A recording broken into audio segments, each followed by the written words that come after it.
365 दिन होते हैं एक बरस में, और मैं सुबह से शुरू करूं, परोड़िए इबादत से पहले गिनान शुरू होवे, शास्त्र पढ़ा जाए, जैसे कि मन समझानी, भुज निरंजन, सी हरफी, सतवेनी निवेल, ये परोड़िए इबादत से पहले पढ़ी जाए, क्योंकि इन चीजों के अंदर इबादत के तरीके और रूह की मंजिलें और अल्लाह पाक के इश्क और मोहब्बत की बातें हैं।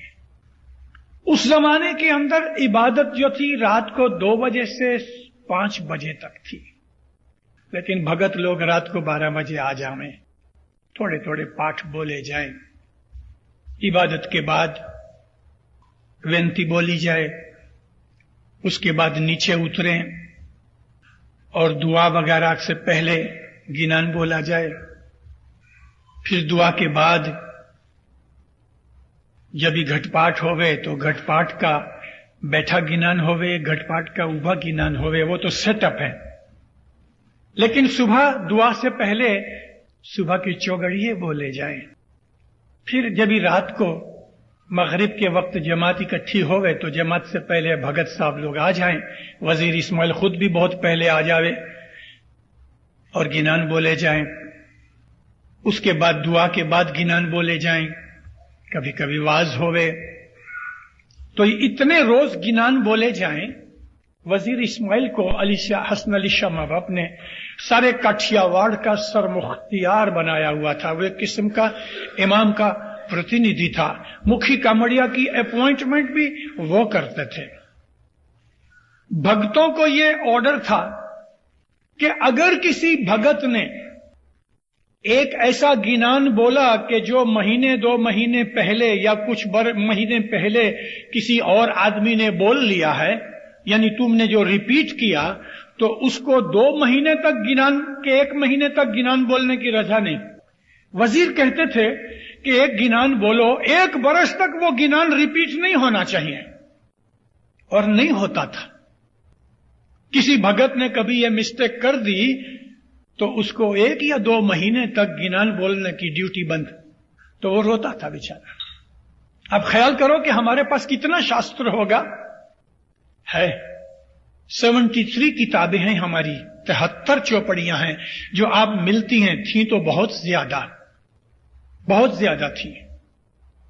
कारारूड़ा मिशनरी ने एक जगह लिखा है कि हमारे शास्त्र के 1 करोड़ पाठ, 1 करोड़ 10 मिलियन पाठ टोटल हैं, लेकिन इस वक्त तक बहुत सा शास्त्र गुम हो गया। फिर भी मुखी लालजी देवराज ने मेहनत करके जो इनको छाप छाप के बाहर निकाला, ये छपी हुई 73 किताबें हैं। इन सबको इकट्ठा करो तो 7-7.5 हजार पेजेस होते हैं। 8-10 गिनान बोल लिए, बस यही आज हमारी चीज रही। आप में से ऐसे आदमी निकलो जो गिनानों की स्टडी करो। पीर ने कहा है कि गिनान ध्यान वेद वांच से, वेद वाय के नहीं कोई वांचनहार। पढ़े हैं किताबों में, उसको पढ़ने वाला कोई नहीं। ये 5-7 गिनान पढ़ के छोड़ दिया, इससे कुछ नहीं। बाज ऐसे गिनान है जिसका हो सकता है कि जमात में कोई उसका साथ नहीं देवे, लेकिन 2-4 दफा पढ़ोगे तो इसका साथ भी होएगा। बस ऐसे गिनान हैं कि जो उन गिनानों को आप लोग साइक्लो स्टाइल करके, तो जो शौकीन रहें, जो साथ गिनान बोलने वाले, उनको दे दो, पढ़ने वाला भी पढ़े और वो भी पढ़े। गिनानों की इस तरह तरक्की होवे, गिनानों का फैलावा होवे। फिर कहते हैं पाना पुस्तक सर्वे ओढ़व्या, पाने फिराए मगर वस्त गई रे वसार। उसके अंदर जो चीज है वो बिसर गई, यानी भुलाई गई। फिर तीसरे पाठ में फरमाते हैं, हे जी सती रे साचो कोई नायो चरे, सतिये मेलिया सत धर्म ना आचार, जे कोई सत धर्म पाड़ता ते गया न मेरी अपार। जो मोमन होंगे सती ते साचो कोई ना उचरे। सच्चे मोमन बहुत थोड़े रह जाएंगे और सच्चाई की बात नहीं करेंगे। ओचरे मीन्स कहना, अनाउंस करना। मोमन होकर भी डरेंगे, सच्ची बात कहने से घबराएंगे, कोई मेरे को ठपका देगा तो। सती रे साचो कोई ना उचरे। सत्य मेलिया सत धर्म ना आचार। मोमनों ने अपने मोमनपन के जो तरीके थे, आचार कहते हैं अमल। विचार का मतलब थॉट्स, आचार यानी अमल। मोमनों ने अपने अमल छोड़ दिए। ये कोई सत्य धर्म पाड़ता, फिर भी अगर कोई सच्चाई के ऊपर चलेगा तो फरमाया ते थया न मेरी अपार। उसको कहेंगे ऑर्थोडॉक्स है, अरे कुछ नहीं बुद्धू है, उसको डिस्कार्ड कर देंगे। न मेरी का मतलब यह है कि डिस्कार्ड कर देना, अवॉइड करना उसको। जो बेचारा सच्चा होगा उसको ऑर्थोडॉक्स समझ के अवॉइड करेंगे। ये तो जूनी रुदी का आदमी है, वो जमाना आज है ना। एक तो यह है कि जो मोमन है उस आदमी ने सच्चाई कहने से डर फील कर लिया, हिम्मत नहीं है कि सच कहे। और सच कहने के लिए हिम्मत चाहिए, और कभी कभी सच कहने में तकलीफ होती तो दुख उठाना भी चाहिए। मगर पीर फरमाते हैं मोमिनों ने ये बात छोड़ दी। मोमिनों ने सच्चाई और मजहब के ऊपर हिम्मत के साथ अमल करना छोड़ दिया। फिर भी कोई आदमी अगर धर्म ईमान के सच्चे रास्ते पे चलेगा तो कहेंगे छोड़ दो इसको, ये तो जूनी रूढ़ी का आदमी ऑर्थोडॉक्स है, बुद्धू है। क्योंकि आज के मॉडर्न जमाने के अंदर हमको ये पुरानी बातों की तरफ कौन खींचता है। हजरत इमाम फरमाया बाप दादा की ट्रेडिशन को संभाल के रखो।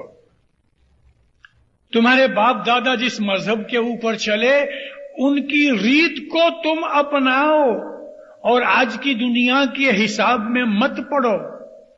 मां बाप ने उधर लंदन के अंदर नाम इस तरह से लिया कि तुमने ये जो मजहब लिया है तो तुम जिधर भी रहो, लंदन में रहो कि न्यूयॉर्क में रहो, मगर अपने मजहब की प्रणालिका के ऊपर, अपने बाप दादा की रीत के ऊपर चलो।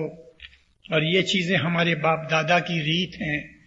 हजरत इमाम सुल्तान मोहम्मद शाह सल्लल्लाहु अलैहि फरमाते थे कि जिस तरह तुम एक दूसरे को खत लिखते हो कि फलानी चीज के भाव ताल पूछते हो, व्यापार के जो खत वगैरह लिखते हो, यानी कमर्शियल कॉरेस्पॉन्डेंस जो होती है, तो इमाम फरमाते हैं कि इसी तरह से तुम यारों दोस्तों को मजहब की और गिनान की फरमान की भी चीजें लिखो।